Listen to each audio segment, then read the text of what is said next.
Shana Tova. And it is a good year.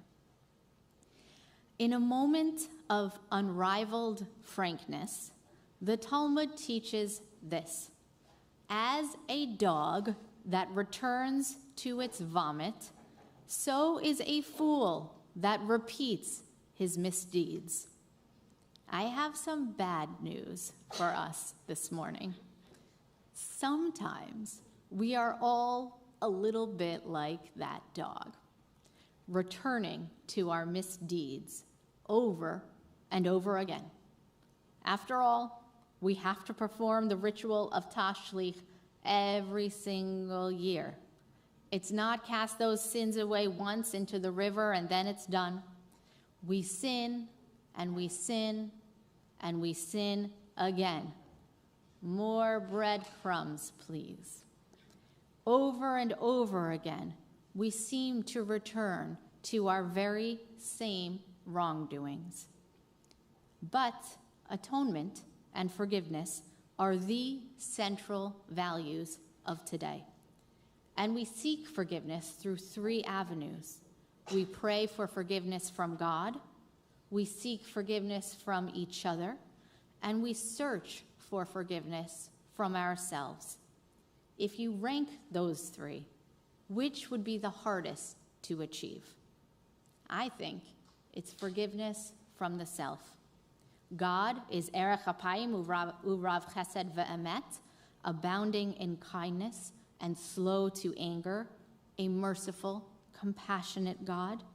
Year after year, God grants us forgiveness. Our family and friends love us. They too will be godlike, merciful and compassionate. They understand we are fallible and not ill-willed. But forgiveness of the self can be wrenching and nearly impossible. Can you forgive yourselves for the mistakes you've made? My guess is that we've all felt like failures at some point this year, like we've disappointed ourselves and our loved ones. Maybe you feel like you could have been a better mother or a better father or a better partner. Maybe the world got you all riled up and you really railed at someone in a way that you shouldn't have. Maybe you judged someone too harshly. Maybe you spoke in a way that you shouldn't have. Maybe you let yourself down at work or you didn't achieve your goals. Maybe you feel like you could do more or be better. I bet we all do. For me, it's not just this past year. I still struggle with forgiving myself for mistakes I made many years ago. A man came into a Shabbat morning service that I was leading over 10 years ago. It was one of those tiny services with only a handful of people.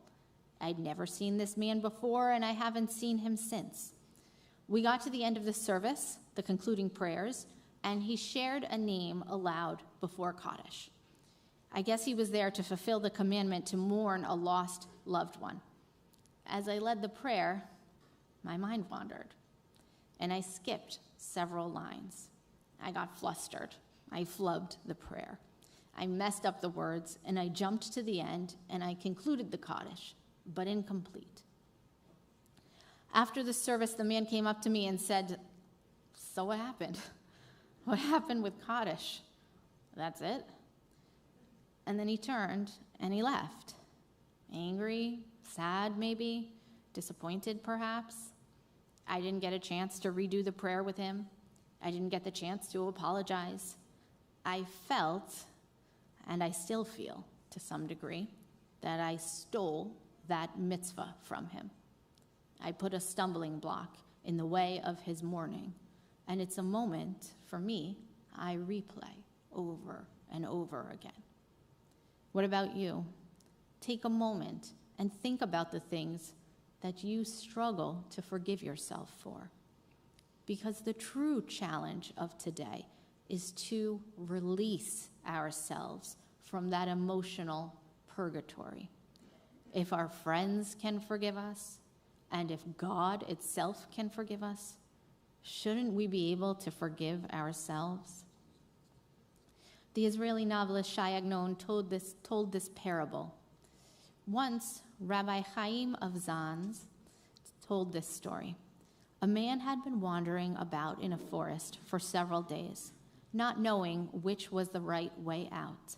Suddenly, he saw a man approaching him. His heart was filled with joy. Now I shall certainly find out which is the right way, he thought to himself.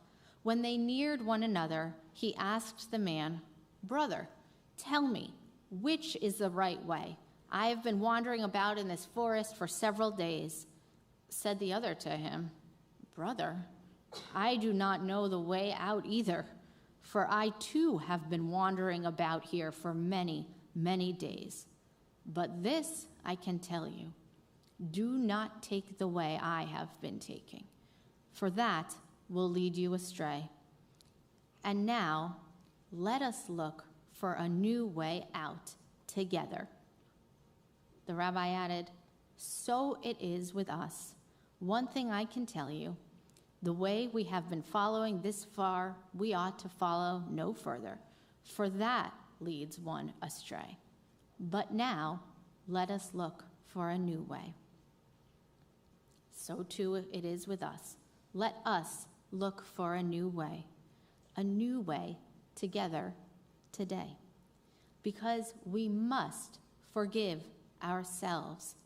Forgive ourselves for the mistakes we've made last week, last month, last year, or last decade. Forgive ourselves for when we did not live up to our personal and religious ideals and expectations. Forgive ourselves for not being the perfect parent or the perfect person or the perfect citizen. Imagine how freeing it would be to start over again, to release ourselves from the emotional shackles of wrongdoing. Forgiveness is tricky. It's not an act of intellect. It's the fulfillment of a religious commandment. When we forgive, we are doing the right thing, releasing ourselves from that prison of judgment, anger, or shame. When we forgive each other and ourselves, it is an act of being godlike, of being B'Tselem Elohim. This is a gift we should, and in fact must, give ourselves today. And I know forgiveness is hard, and in Judaism, like most things, it's even harder. It's not quick or easy or instantaneous, it's earned. The process of forgiving the self reminds me a bit of the process of mourning a loved one. When we lose someone, we mourn with deep intensity for 7 days. We then mourn with profound sadness for 30 days. Finally, we mourn in sorrow for 365 days. And then, after that year, after the mourning and the sorrow and the sadness, Judaism commands that it all stops. It comes to an end. It feels harsh and impossible, but the commandment is there for a reason, to return us to a life of living, to lead us in the right direction together. So too is the case with sin. We must apologize to those whom we've wronged. We must try and change our behavior. We must hold ourselves accountable. We must complete those steps. They can take a long time, and they can be painful.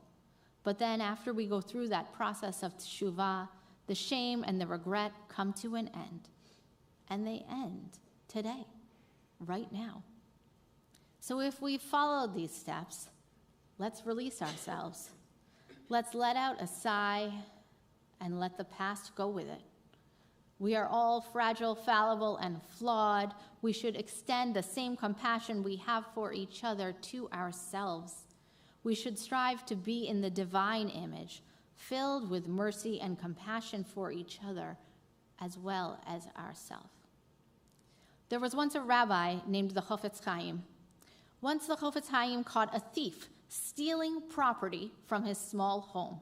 The Chofetz Chaim ran after the thief, chasing him while shouting, "It's yours, take it, I forgive you, I forgive you."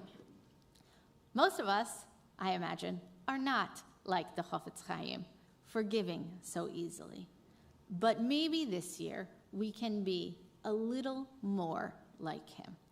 we can chase down that wrongdoer within and forgive that part of ourselves the best we can. We can start fresh, wipe that past away, and try again. And maybe next year, for Tashlich, we will need one less breadcrumb. Shana Tova.